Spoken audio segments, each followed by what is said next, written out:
السلام عليكم، كيف حالكم؟ إن شاء الله تكونوا بألف خير. اليوم عندنا 4 أفكار فطور سهلة جدا وما تاخذ أكثر من 5 دقائق، والأحلى من كذا إنها صحية، فخلونا نبدأ.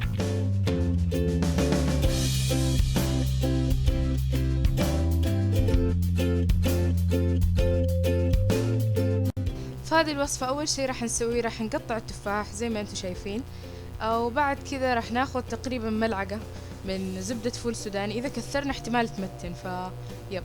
المهم، وبعد كذا راح نرش قرفة على التفاح ونكون خلصنا.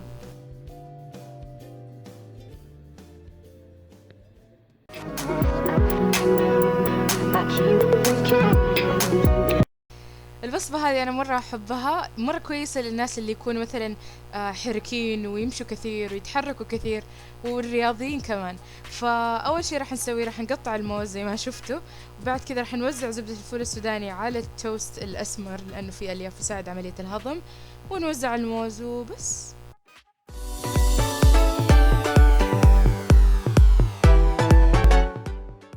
في هذه الوصفة راح ناخذ خضار مجمد زي ما انتم شايفين، او يمديكم تستعملوا اي خضار عندكم، او حتى يمديكم تستغنوا عن الخضار.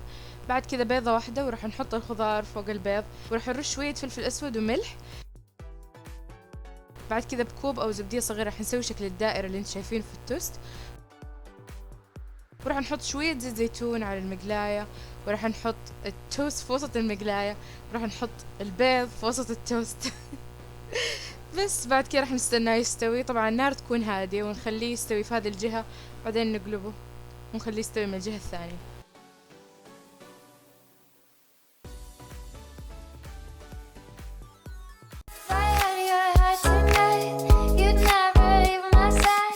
عشان نسوي الستروبري سموذي، اول شي راح نسويه، راح نحط كوب فراولة تقريبا، بعد كذا نزود الحليب او ننقصه على حسب احنا اذا نبغى السموذي يكون ثقيل او خفيف، ونخلطهم في الخلاط. يمديكم طبعا تحلوا بسكر او عسل او اي محلي طبيعي عندكم. طبعا انا مرة احب هذه الوصفة لانه مرة سهلة، والفراولة مرة كويس، فيها فيتامين سي وفيتامين اي، فمرة ممتازة. وبكذا نكون وصلنا لنهاية الفيديو، إن شاء الله يكون عجبكم وتكونوا استفدتوا منه. لا تنسوا تعملوا لايك إذا حبيتوا الفيديو، وسبسكرايب عشان تدعموا القناة. اكتبوا لي في التعليقات أي وصفة حبيتوا، كمان قولوا لي إذا حابين تشوفوا جزء ثاني من هذا الفيديو. أشوفكم على خير إن شاء الله، مع السلامة.